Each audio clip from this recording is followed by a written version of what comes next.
ત્યારબાદ મિત્રો આપણે ચેપ્ટર નંબર 9 માં વિધાન ખરા છે કે ખોટા તેનો અભ્યાસ કરવાનો છે। તેના પણ આપણી પાસે 5 પ્રશ્ન છે।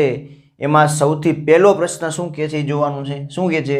એક દીવાદાંડીની ટોચ પરથી જોતા, એનો મતલબ એક જમીનને શિરોલંબ હોય એવી એક દીવાદાંડી છે અને આ દીવાદાંડીની ટોચ પરથી જોવામાં આવે છે। જો ઉપરથી નીચે જોવામાં આવે છે અહીંયા, તો માનો કે આ જમીન છે, માનો કે આ પ્રમાણે શું દોરું છું હું, જમીન છે, માનો કે આ જમીન છે અને માનો કે જમીન સાથે શિરોલંબ હોય એવી એક શું છે, દીવાદાંડી। તો માનો કે આ દીવાદાંડી છે, નામ આપી દઉં એ બી નામની દીવાદાંડી। રેડી? માનો કે આ શું છે, દીવાદાંડી। હવે એમ કે છે દીવાદાંડીની ટોચ પરથી જોતા, એટલે જોવામાં ક્યાંથી આવે છે? આ દીવાદાંડીની ટોચ એ છે ત્યાંથી જોવામાં આવે છે। શું જોવામાં આવે છે? દરિયામાં રહેલ બે વહાણ પી અને ક્યુ। રેડી? એનો મતલબ અહીંયા દરિયામાં બે વહાણ આવેલા છે, નીચે દરિયો છે માનો કે, અને આ દીવાદાંડીની ટોચથી આ દરિયામાં રહેલ બે વહાણ છે પી અને ક્યુ, એને જોવામાં આવે છે અને એના અવક્ષેદ કોણ આપ્યા છે। અવક્ષેદ કોણ ક્યારે બને? ઉપરથી નીચે જોતા હોય ત્યારે। અને એના અવક્ષેદ કોણ શું આપ્યા છે? તો પી નો અવક્ષેદ કોણ આપ્યો છે 15 અને ક્યુ નો અવક્ષેદ કોણ આપ્યો છે 30।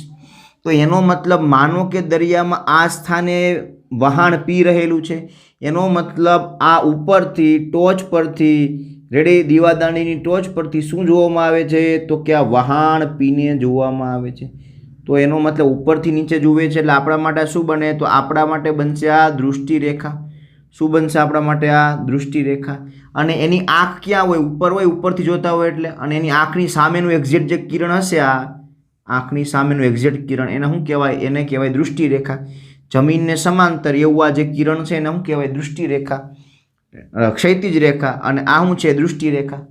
મિત્રો, જમીનને સમાંતર આંખમાંથી નીકળતું કિરણ છે એ ક્ષૈતિજ રેખા કહેવાય અને આ છે દૃષ્ટિ રેખા। એમની વચ્ચેનો ખૂણો એટલે અવક્ષેદ કોણ, ને આ અવક્ષેદ કોણનું માપ કેટલું આપ્યું છે? 15 અંશ આપ્યું છે। રેડી? ત્યારબાદ કીધું છે કે ક્યુ નામનું જે વહાણ છે એનો અવક્ષેદ કોણ 30 છે। તો માનો કે અહીંયા ક્યુ નામનું વહાણ છે અને ક્યુ નામના વહાણનો અવક્ષેદ કોણ 30 આપ્યો છે, એટલે કે બિંદુ એથી શું જોવામાં આવે છે? ક્યુ નામનું વહાણ જોવામાં આવે છે। એટલે આ બને દૃષ્ટિ રેખા અને સામેનું કિરણ બને ક્ષૈતિજ રેખા। એમની વચ્ચેનો આ મોટો ખૂણો છે કેટલાનો આપ્યો છે? 30 અંશનો આપ્યો છે। જો મિત્રો મને ખબર કેમ પડી કે આગળ પી લેવાના છે ને પાછળ ક્યુ લેવાના છે, તો સીધી વાત છે, આ ખૂણો નાનો હોય એ 15નો હોય, આ ખૂણો મોટો હોય 30નો હોય। તો 15 અવક્ષેદ કોણ કોનો આપ્યો છે? પી નો આપ્યો છે। એનો મતલબ 15નો ખૂણો બનતો હોય અહીંયા શું મૂકવાના હોય? પી। અને ક્યુ નો ખૂણો કેટલાનો આપ્યો છે? અવક્ષેદ કોણ 30નો, એટલે કે જે 30નો ખૂણો બનાવે ત્યાં શું આપણે રાખવાના હોય? ક્યુ રાખવાના હોય। સીધી વાત છે। 15નો ખૂણો બનાવે છે ત્યાં પી રાખવાના હોય, 30નો ખૂણો બનાવે ત્યાં શું રાખવાના હોય? ક્યુ। રેડી? હાલો, આટલી ખબર પડે। હવે આગળ પૂછ્યું છે, તો વહાણ પી દીવાદાંડીથી વધુ નજીક હોય। રકમ એમ કે છે કે વહાણ પી કેવું હોય? દીવાદાંડીથી વધુ નજીક, એટલે આ દીવાદાંડી છે એનાથી વધુ નજીક કોણ હોય? રેડી? તો આપણે જોતા ખબર પડે કે આ દીવાદાંડીથી નજીક કોણ છે? ક્યુ છે। રકમ તો એમ કે છે કે વહાણ પી દીવાદાંડીથી નજીક હોય, તો એની વાત કેવી છે? ખોટી। ખરેખર આ દીવાદાંડીથી નજીક કોણ છે? વહાણ ક્યુ નામનું વહાણ નજીક છે, પી નામનું વહાણ તો દૂર છે। તો રકમ તો એમ કે છે કે પી નામનું વહાણ છે નજીક છે। રેડી? ખરેખર એવું બનતું નથી, માટે વિધાન કેવું છે? ખોટું છે। માટે એમ કહીશ કે આપેલ વિધાન કેવું છે? તો આપેલ વિધાન અસત્ય છે, ખોટું વિધાન છે। આપેલ વિધાન ખોટું છે। હાલો, રેડી? ત્યારબાદ પ્રશ્ન નંબર 2 ઉપર આગળ વધીએ। જ્યારે સૂર્યનો ઉત્સેદ કોણ 45 અંશ હોય ત્યારે એક ટાવરની ઊંચાઈ અને એના પડછાયાની લંબાઈ સમાન હોય, સાચું કે ખોટું? તો સીધી વાત છે, ટાવર કેવો હોય? જમીન સાથે લંબ હોય। તો માનો કે આ જમીન છે અને જમીન સાથે લંબ હોય એવું શું છે? એક ટાવર છે। તો માનો કે આ જમીન સાથે લંબ હોય એવું શું છે? એક ટાવર। હાલો, હવે માનો કે આ ટાવર છે એ ટાવરનો પડછાયો જમીન પર પડે છે। અહીંયા કંઈક સૂર્ય હશે, સૂર્યનો પ્રકાશ ટાવર ઉપર પડતો હશે અને આ ટાવરનો પડછાયો માનો કે ક્યાં પડે છે? જમીન ઉપર। તો માનો કે આ જમીન પર જે પડછાયો છે એ શું છે? એ ટાવરનો પડછાયો છે। એટલે આ ટાવરની ઊંચાઈ છે અને આ ટાવરનો પડછાયો છે, અને ટાવર જ્યાં પૂરો થાય ત્યાં આપણે શું દોરીએ છીએ? સૂર્યનો ઉત્સેદ કોણ દોરીએ છીએ, આપણે જાણીએ છીએ। અને ઉત્સેદ કોણ કેટલાનો આપ્યો છે? 45 અંશનો આપ્યો છે। તો સૂર્યનો ઉચ્છેદ કોણ લીધો? 45 અંશ. રેડી? નામ આપવું તો આપી દેવાય. માનો કે AB ટાવરની ઊંચાઈ છે અને BC શું છે? પડછાયાની લંબાઈ. હવે રકમ એમ કે છે કે જો આ ઉચ્છેદ કોણ 45 હોય તો આ ટાવરની ઊંચાઈ અને પડછાયાની લંબાઈ કેવી હોય? સમાન હોય. સાચું કે ખોટું? તો ધારો કે ટાવરની ઊંચાઈ h છે અને પડછાયાની લંબાઈ ધારો કે x છે. એનો મતલબ આપણે જોવાનું શું છે કે આ x અને h આ બંને કેવા છે? સમાન છે. રેડી? જો x અને h સમાન આવે તો કહેવાય વિધાન સાચું છે. જો x અને h સમાન ના આવે તો કહેવાય વિધાન ખોટું છે. આ x અને h એટલે શું? ટાવરની ઊંચાઈ અને પડછાયાની લંબાઈ એ બંને સમાન છે. રકમ એવું કહે છે એટલે કે આ બંને સમાન છે x અને h. રેડી? તો આગળ જતાં આપણે જોશું સમાન આવશે તો વિધાન સાચું કહેશું અને સમાન નહીં આવે તો વિધાન કેવું થશે? ખોટું. રેડી? હાલો. તો હવે આ tan 45 અહીંયા લેવાય કેમ કે સામેની બાજુ પાસેની બાજુ tan ત્રિકોણમિતિય ગુણોત્તર સાથે આવે માટે આ ખૂણા સાથે કોનો ઉપયોગ કરે? tan નો. તો લખું છું tan 45 બરાબર સામેની બાજુ h અને પાસેની બાજુ તો કે x. હાલો રેડી? tan 45 ની કિંમત થાય 1 બરાબર h ના છેદમાં x. તો x એક આરે ગુણ્યા x એકા x એનો મતલબ x બરાબર શું આવ્યા? h. તો એનો મતલબ એમ થયો કે પડછાયાની લંબાઈ અને ટાવરની ઊંચાઈ બે કેવી હોય? સમાન હોય. ક્યારે? ખૂણો 45 અંશનો હોય ત્યારે. તો રકમ પણ એવું જ કહે છે કે ખૂણો 45 નો હોય ત્યારે બે ઊંચાઈ કેવી હોય? સમાન હોય. ટાવરની ઊંચાઈ અને પડછાયાની લંબાઈ કેવી હોય? સમાન. તો એવું જ બન્યું. એનો મતલબ વિધાન કેવું છે? સાચું છે. તો અહીંયા આવશે વિધાન કેવું છે? તો વિધાન છે સાચું. હાલો રેડી? તો હવે ત્યારબાદ આપણે ત્રીજા પ્રશ્ન ઉપર આગળ વધવાનું છે. ત્યારબાદ પ્રશ્ન નંબર 3 શું કહે છે? એક કાટકોણ ત્રિકોણમાં એક લઘુકોણનું માપ 30 અંશ છે.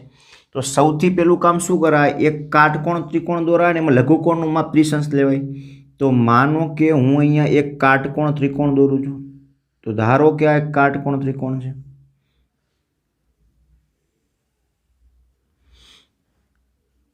માનો કે ABC નામનો શું છે? એક કાટકોણ ત્રિકોણ છે.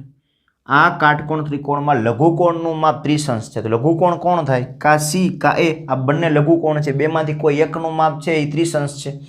તો માનો કે લઘુકોણ C નું માપ કેટલું છે? 30 અંશ છે. રેડી? હવે આગળ શું કહે છે? જો લઘુકોણનું માપ 30 અંશ હોય તો તેમની સામેનો ખૂણો તેમની સામેની બાજુ એટલે કે આ લઘુકોણની સામેની બાજુનું માપ.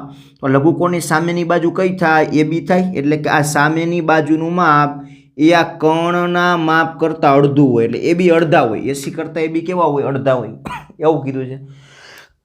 ફરીથી મિત્રો હેતુલક્ષી પ્રશ્ન માટે ખૂબ જ અગત્યનો પ્રશ્ન કહેવામાં આવે છે. જ્યારે કોઈ કાટકોણ ત્રિકોણમાં કોઈ લઘુકોણ 30 અંશનો હોય તો એમની સામેની બાજુનું માપ એ કર્ણના માપ કરતા આ માપ કેવું હોય? અડધું. એટલે AB અડધા હોય. કોના કરતા? AC કરતા. સાચું કે ખોટું? મિત્રો યાદ રાખ લેજો, સનાતન સત્ય છે. વિધાન કેવું છે? સાચું જ છે. હંમેશા એવું જ હોય કે 30 નો ખૂણો હોય એની સામેની બાજુ હંમેશા કર્ણ કરતા કેવી હોય? અડધી હોય. આ સત્ય વસ્તુ છે. યાદ જ રાખ લેવાની. રેડી? આ 10 હોય તો આ 5 હોય. આ 8 હોય તો આ 4 હોય. આ 18 હોય તો આ 9 હોય. યાદ રાખો, અડધું જ હોય હંમેશા. રેડી? આપણે એની સાબિતી જોવી હોય તો માનો કે હું ધારી લઉં કે AC બાજુનું માપ કેટલું છે? તો માનો કે AC બાજુનું માપ x છે. તો AB બાજુનું માપ શું થવું જોઈએ? x ભાગ્યા 2 થવું જોઈએ કે નહીં? એના કરતાં અડધું થવું જોઈએ કે નહીં? જો આપણે મેળવીએ. જો આ ખૂણાની સામેની બાજુનું માપ શોધવું છે અને કર્ણનું માપ જાણું છું. તો સામેની બાજુનું કર્ણ શેમાં આવે? સાઇનમાં આવે. તો આની સાથે સાઇનનો ઉપયોગ કરું. જો તો sin 30 બરાબર સામેની બાજુ તો કે AB આપણે શોધવી છે અને કર્ણનું માપ કેટલું? તો કે x. હવે sin 30 ની કિંમત શું થાય? 1/2 લખ્યું. 1/2 બરાબર AB ના છેદમાં x. AB ને સૂત્રનો કરતા બનાવો અહીંયા. AB ને તો AB ના AB રાખવું જોઈએ એમને. તો અહીંયા AB ના AB જેમ છે એમને. આ x કોની હારે ગુણાય? તો આ x એક હારે ગુણાય તો x એકા કેટલા? x ને ભાગ્યા 2 ના 2 એમને. તો AB બરાબર શું આવશે? x એકા x, x ભાગ્યા 2. તો AB બરાબર આવ્યા x ભાગ્યા 2. તો એનો મતલબ AB નું માપ કેટલું મળ્યું? x ભાગ્યા 2. એનો મતલબ કર્ણ કરતા આનું માપ કેવું આવ્યું? અડધું આવ્યું કે નહીં? એનો મતલબ વિધાન કેવું છે? તો કે સત્ય છે.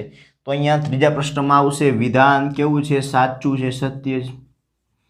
તો અહીંયા ત્રીજો પ્રશ્ન થઈ છે પૂરો. ત્યારબાદ ચોથો પ્રશ્ન આપણે જોઈએ શું કહે છે. તો ચોથો પ્રશ્ન એમ કહે છે 10 મીટર લાંબી શું છે? એક નિસરણી એને દિવાલ પર ગોઠવવામાં આવે છે. અને 5 મીટર ઊંચાઈ પર પહોંચાય છે. એનો મતલબ એમ થયો કે માનો કે આ જમીન છે, માનો કે શું છે તો કે જમીન, અને એક નિસરણી દિવાલ સાથે ગોઠવીએ તો પેલા જમીન સાથે લંબ હોય એવી શું લઈ લેવાય એક દિવાલ. તો માનો કે આ જમીન સાથે લંબ હોય એવી એક દિવાલ છે અને કોઈ એક નિસરણી ગોઠવે છે દિવાલ સાથે. તો માનો કે આ શું છે નિસરણી છે, માનો કે આ શું છે નિસરણી ગોઠવી છે. કોની સાથે લંબ નિસરણી ગોઠવી છે? દિવાલ સાથે આ પ્રમાણે નિસરણી ટેકવી છે, નિસરણી છે. દિવાલ સાથે શું ટેકવી છે? આ પ્રમાણે નિસરણી ટેકવેલી છે. રકમ શું કહે છે કે 10 મીટર લાંબી નિસરણી છે. એનો મતલબ નિસરણીની લંબાઈ કેટલી છે? 10 મીટર લંબાઈની નિસરણી દિવાલ પર ગોઠવી છે. આ પ્રમાણે આ દિવાલ છે, દિવાલ પર નિસરણી ગોઠવી છે અને દિવાલ પર નિસરણી ગોઠવતા દિવાલ પર 5 મીટર ઊંચાઈ પર પહોંચાય છે. એનો મતલબ આ જમીનથી આ દિવાલમાં કેટલી ઊંચાઈ પર અહીંયા પહોંચાય છે? તો અહીંયા 5 મીટર ઊંચાઈ પર પહોંચાય છે. એનો મતલબ જમીનથી નિસરણીનો છેડો કેટલો છે? 5 મીટર ઊંચાઈ પર આવેલો છે. મિત્રો નિસરણી 10 મીટર લંબાઈની છે અને દિવાલથી તમે વિચાર કરો તો જમીનથી દિવાલ પર કેટલે ઊંચાઈ પહોંચાય છે? તો કે 5 મીટર ઊંચાઈ પર પહોંચાય છે. આથી નિસરણી દિવાલ સાથે 30નો ખૂણો બનાવે. સાચું કે ખોટું? તો પ્રશ્ન એવો પૂછ્યો છે કે આ નિસરણી અને આ જમીન, નિસરણી ને જમીન, રેડી? પ્રશ્ન એવો છે કે નિસરણી દિવાલ સાથે 30નો ખૂણો બનાવે. જો આ નિસરણીનો જમીન સાથેનો ખૂણો પૂછ્યો, જો અહીંયા વારંવાર ભૂલ થઈ જાય, નિસરણીનો જમીન સાથેનો ખૂણો નહીં, નિસરણીનો દિવાલ સાથેનો ખૂણો, એટલે આ ખૂણો પૂછ્યો છે કે નિસરણીનો આ દિવાલ સાથેનો ખૂણો કેટલાનો થાય એ આપને કીધું છે. રેડી મિત્રો? તો કામ કઈ રીતે કરવું? તો એકદમ સરળ છે મિત્રો. સૌથી પહેલું કામ શું કરાય?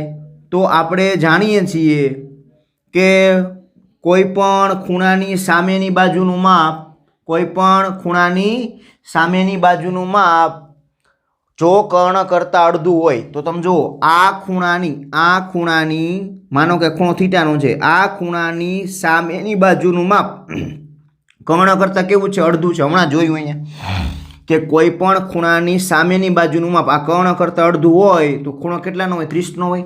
તો એનો મતલબ આ ખૂણો તમે જુઓ, આ પછી મેળવશી, પેલા આ ખૂણો જુઓ. આ ખૂણાની સામેની બાજુનું માપ આ કર્ણ કરતાં કેવું છે? અડધું છે. એટલે આ 10 છે, ના કેવું છે? 5. તો એનો મતલબ આ ખૂણો કેટલાનો હોય? તો આ ખૂણો 30નો હોય. સીધી વાત છે મિત્રો. હવે પૂછ્યો છે આ ખૂણો, તો ત્રિકોણના ત્રણેય ખૂણાના માપનો સરવાળો કેટલો થાય? 180 થાય. તો આ 90 છે આ 30, તો 90 ને 30 કેટલા થયા? 120 થયા. તો આ બંને ખૂણા 120 ના હોય તો આ કેટલાનો હોય? 60નો હોય. રેડી? તો આ કેટલાનો હોય? 60નો ખૂણો હોય. તો એનો મતલબ આ ખૂણો કેટલાનો આવશે? 60 અંશ આવશે. એકદમ સિમ્પલ છે મિત્રો, કેલ્ક્યુલેશન કરવી જ ના પડે, આમ મોઢે હિસાબ થઈ જાય. પૂછ્યો છે કયો ખૂણો? નિસરણી અને દિવાલ વચ્ચેનો ખૂણો પૂછ્યો છે. મને મળ્યો કયો? પેલા આ ખૂણો મળ્યો. કઈ રીતે મળ્યો? તો આપણે જાણીએ આના કરતાં માપ અડધું હોય તેની સામેનો ખૂણો કેટલાનો હોય? 30નો હોય. આ 30નો આ 90નો, તો 2 થઈને 120 થયા. થવા જોઈએ 3 થઈને 180, તો આ 120 થઈ ગયો. વાહ વૈધા કેટલા? 60 વૈધા.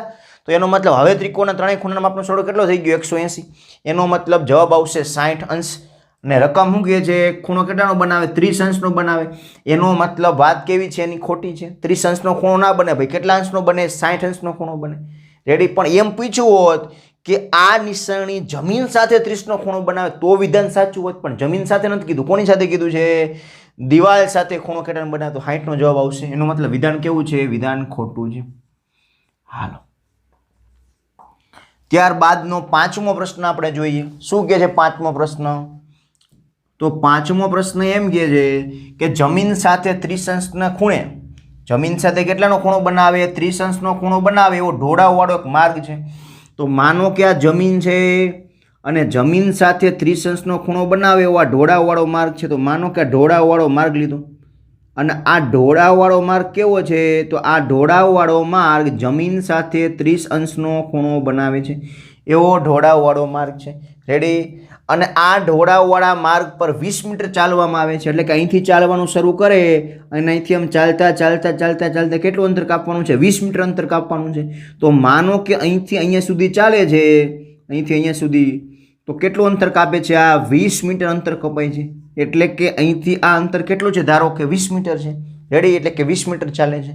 તો જમીનથી 10 મીટર ઊંચાઈ પર પહોંચાય છે, એનો મતલબ એવો થયો કે આ જમીનથી આ ઊંચાઈ કેટલી છે? તો આ જમીનથી આ ઊંચાઈ 10 મીટર છે. રકમ એવું કહે છે જમીનથી આ ઊંચાઈ કેટલી છે? 10 મીટર છે. આ ઊંચાઈ 10 મીટર છે. તો આપણે ઊંચાઈ મેળવવી પડે. મેળવીને જોવાનું કે ઊંચાઈ 10 મીટર આવે તો આની વાત કેવી છે? સાચી છે. અને જો આ ઊંચાઈ 10 મીટર ના આવે તો એની વાત કેવી છે? ખોટી. રેડી? તો રકમ એમ કહે છે કે ઢોળાવવાળો માર્ગ જમીન સાથે 30નો ખૂણો બનાવે છે અને આ ઢોળાવવાળા માર્ગ પર 20 મીટર તમે ચાલો ને અહીંયા પહોંચો તો એ જમીનથી કેટલી ઊંચાઈ ઉપર છે? 10 મીટર ઊંચાઈ પર છે. સાચું કે ખોટું? રેડી? તો ઊંચાઈ મેળવી લઈ. એનો મતલબ એવો થયો કે આ ખૂણાની સામેની બાજુનું માપ શોધવાનું છે અને કર્ણનું માપ આપ્યું છે. તો સામેની બાજુ કર્ણ શેમાં આવે? સાઇન ત્રિકોણમિતિય ગુણોત્તરમાં આવે. તો આની સાથે કોનો ઉપયોગ કરે? સાઇનનો ઉપયોગ કરે. તો સાઇન 30 બરાબર સામેની બાજુ. તો માનો કે સામેની બાજુનું માપ x છે. રેડી? અને x નું મૂલ્ય આપણે 10 લઈ આવવાનું છે. તો સામેની બાજુનું માપ x છેદમાં કેટલા આવશે? તો કે 20. અને સાઇન 30 ની કિંમત જાણીએ કેટલી થાય? સાઇન 30 ની કિંમત, સાઇન 30 ની કિંમત 1/2. તો સાઇન 30 ની કિંમત લખીએ 1/2. રેડી? બરાબર x/20. હવે 20 અહીંયા ગુણાય તો 20 એકા 20 છેદમાં કેટલા? 2. બરાબર કેટલા? તો કે x. તો 20/2 એટલે કેટલા? 10. એનો મતલબ x બરાબર કેટલા આવ્યા? 10. તો એનો મતલબ આ ઊંચાઈ કેટલી છે? 10 મીટર જ છે. તો રકમ પણ એમ જ કહે છે કે 10 મીટર ઊંચાઈ પર પહોંચાય છે. એનો મતલબ એની વાત કેવી છે? તો કે સાચી છે. એનો મતલબ વિધાન કેવું આવશે? તો વિધાન આવશે સાચું. તો મિત્રો અહીંયા આપણે ચેપ્ટર નંબર 9 ત્રિકોણમિતિના ઉપયોગોમાં આપણે વિધાન ખરા છે કે ખોટા એનું કામ અહીંયા પૂરું થાય છે. તો મિત્રો અહીંયા ચેપ્ટર નંબર 9ના તમામ હેતુલક્ષી પ્રશ્ન આપણે અહીંયા સોલ્વ કરેવા છે અને તમને બરાબર મિત્રો સમજાણા હશે. વારંવાર મિત્રો આની પ્રેક્ટિસ કરશો એટલે તમે આરામથી આ પ્રશ્ન સોલ્વ કરી શકશો. આભાર.